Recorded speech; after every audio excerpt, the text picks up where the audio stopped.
Hi, my name is Amy, and I'm on a journey to lose 180 pounds. And I have been struggling with my weight for over 30 years. And in 2025, I finally decided to start taking Tirzepatide or Zepbound to help me lose weight. And as I'm sitting here looking at a beginning of a new year coming up and thinking about the 100,000 things that I could put on a list to make my life better in the new year and all the things that I should be, could be, uh, want to do to accomplish all of those things. I just want to talk about really quick, maybe some things that you shouldn't do in the new year because they will actually have a negative effect on you achieving your goals. So let's talk about other people's opinions, side effects of medication or anything in general, nutrition, and exercise. So, to start off with, other people's opinion.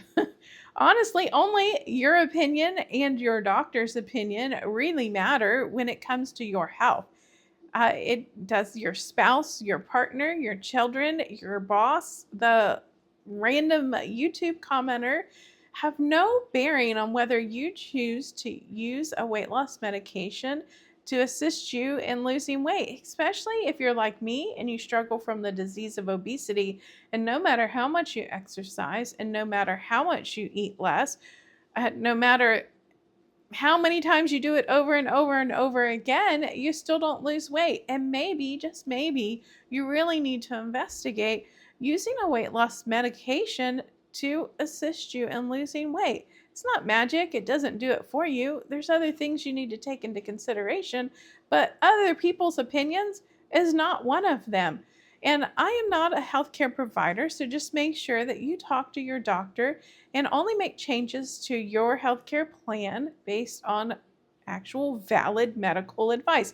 Now, I will warn you that not all doctors are well versed in these types of medications. So it may take you a doctor, two, or three to find the right person for you. And that goes for the same thing with nutritionists, which I'll talk about in the nutrition section. But yeah, if you can just learn to let other people's opinions go, all the people on social media, the news, everything, just let it go and you make your own decision on whether you want to investigate using these medications or not.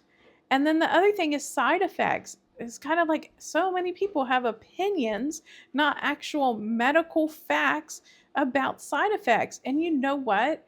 Not just medications have side effects, foods have side effects. Chemicals that we use to wash our clothes and wash our hair or put on our body or spray in our house, things have side effects. It's just natural. And you know what? Not all side effects are bad. I've had such good side effects using Zepbound. It's not even funny. Like it is, honestly, it has changed my life.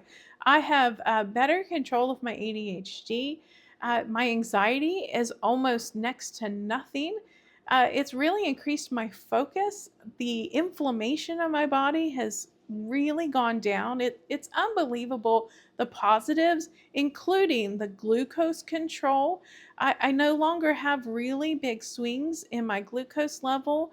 And also just losing weight. Losing weight is a great side effect of the medication because remember, it wasn't originally intended to be a weight loss medication. It was developed for glucose control.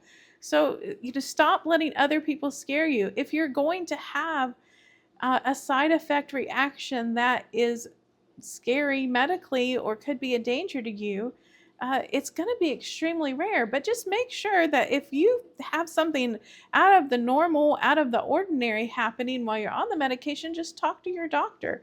And some of the real basic side effects that people complain about on this medication is nausea, diarrhea, and constipation. And honestly, all of those can be managed so simply. So there should be no reason you're afraid of it. Constipation, just take fiber or a magnesium citrate supplement and just get ahead of it. Just make sure you're taking it regularly so you don't have to deal with constipation.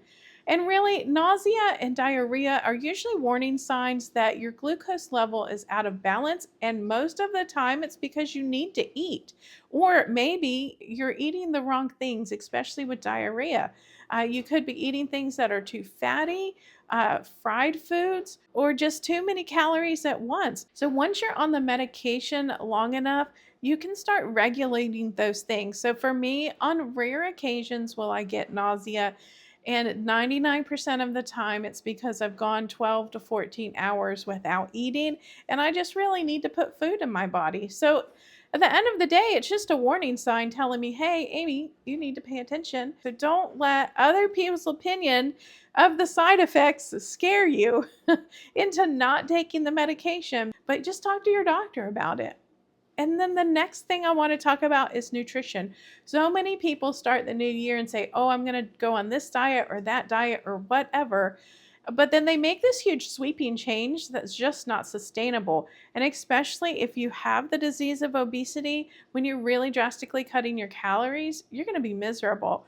Your brain's going to be full of food noise telling you to eat this and eat that.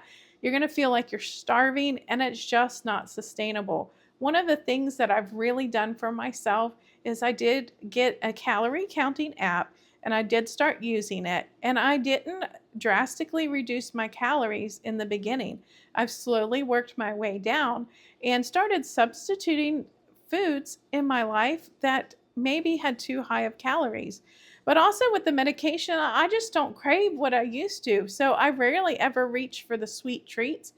And most of the time, if I do, I eat half of it and I set it down. And honestly, sometimes I pick up my plate and go to eat my food, and then I eat half of it and I set it down because I lose interest. I know it was a good like 6 months too of me working on my portion size.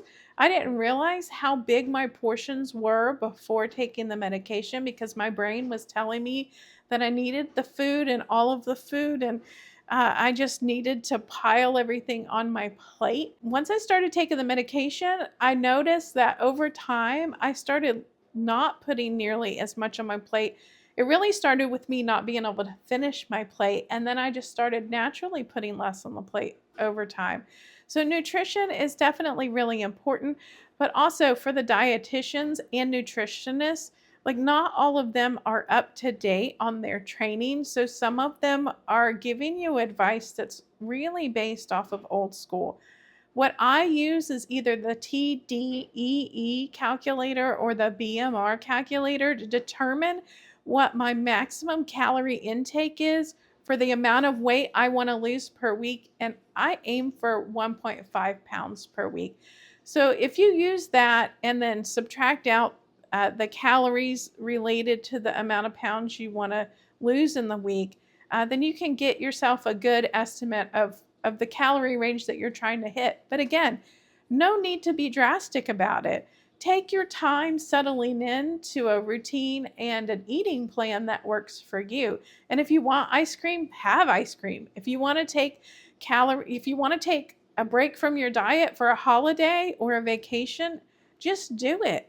Especially if you're taking the medication, because you need to start relying on that medication or have trust in that medication that when you're ready to pick this back up, that you'll continue to lose weight. And also, it will regulate your appetite so well that even when I go on vacation and I don't monitor my calories, I come back and within 2 weeks, I've lost 3 to 4 pounds. So it's been, I don't know, it's been life changing in that way that I can trust that I can take a day off or 2 days off or 7 days off and then come right back to it. It doesn't need to be all or nothing. And it's the same with exercise. Why? Because look, I'm going to admit I don't like exercise.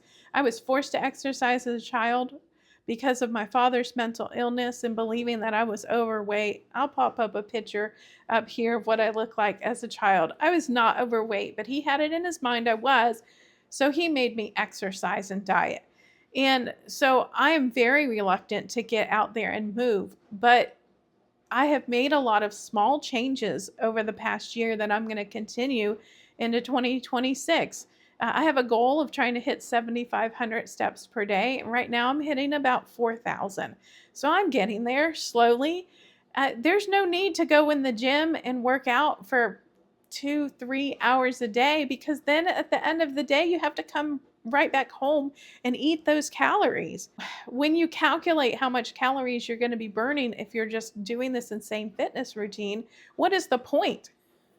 I mean, I get that building muscle is really great and we do all need some kind of movement in our life. But if you're going to such extremes that you have to add 1,000, 1,500 calories to your diet just to compensate for what you're burning off, unless you really love the exercise, why?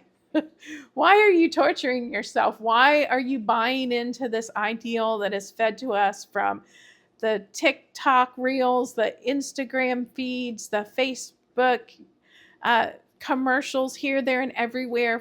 Unless you really, really, really want to do that, don't. Find a way to make movement, incorporating movement in your life sustainable at no matter what level you are, and then just keep adding to it. Just keep slowly increasing it over time, and you'll make a lot more progress in the end that you could possibly imagine. I went to the grocery store the other day and I was walking around thinking, wow, this is the first time in a really long time that I've just gone out walking and felt light, meaning that like everything didn't hurt. It wasn't a burden to have to walk around through the grocery store and pick out my own groceries. It was amazing to really feel the difference in the 50 pounds that I've taken off my body. Now look, I have a lot of weight left to lose, probably between 110 to 130. I don't really know my true goal weight until I get much closer to it. The weight chart says 124 is the highest weight I should be to not be overweight at my height of 5 foot tall.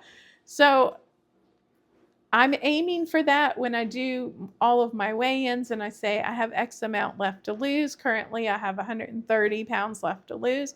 But who knows what I'll look like when I get there. And to me, it's not really about appearances. It's about how I feel. Can I do the things in life that I want to do? Can I go to Rome on my cruise and walk around the city and not feel like I'm going to die? Can I do the shore excursions and keep up with people? I want to go snorkeling. I really, really, really want to get back in the water. And I want to ride a bike at some point. So these are things that I'm aiming for. And maybe they don't happen in 2026. And that's okay with me. I will get there. It just may take longer than I think, because I'm not losing that fast. I'm averaging 1 pound per week, but that's okay. I mean, I'm losing weight, and to me, that's all that matters. My health metrics are improving. My A1C is at 5.1. Things are just getting better. Things are getting easier, and I'm just enjoying life at this point. So I highly encourage you that if you're gonna make goals for yourself, don't follow the crowd. Don't follow what everybody else is doing. Make goals that are sustainable for you and do things incrementally and make sure that they work within your personality type. Things that you're going to enjoy doing or things that you're going to be able to learn to make trade-offs for. So that's really all I had to say. And I really want to wish you all a very fabulous new year coming up, and may all your dreams come true, and may you succeed at everything that you want to do. And until then, I really hope I see you in another video. And if you like this video, just make sure you give it a thumbs up. And if you'd like to continue to see my videos in your recommended feed, make sure you subscribe to the channel. About 67% of the people that watch this video are not subscribed, and it's free, doesn't cost you a thing. So just hit that button. And, if you want to be notified every time I release a new video, you just have to hit that bell icon and turn all your notifications on, because I do usually go live about once a week, usually Thursdays at 6 p.m. Eastern time. And we always have a great chat about some weight loss topic, and then just shoot the breeze for a little while. So if you want to have a chat with me, just come on into one of my lives and say hello. I would really love to see you there. So this is Amy Loses It, where we're going to see if Amy, and that's me, if I'm going to lose my mind before I lose all my weight. At this rate, I'm doing pretty good. So have a fabulous day, and I'll see you again.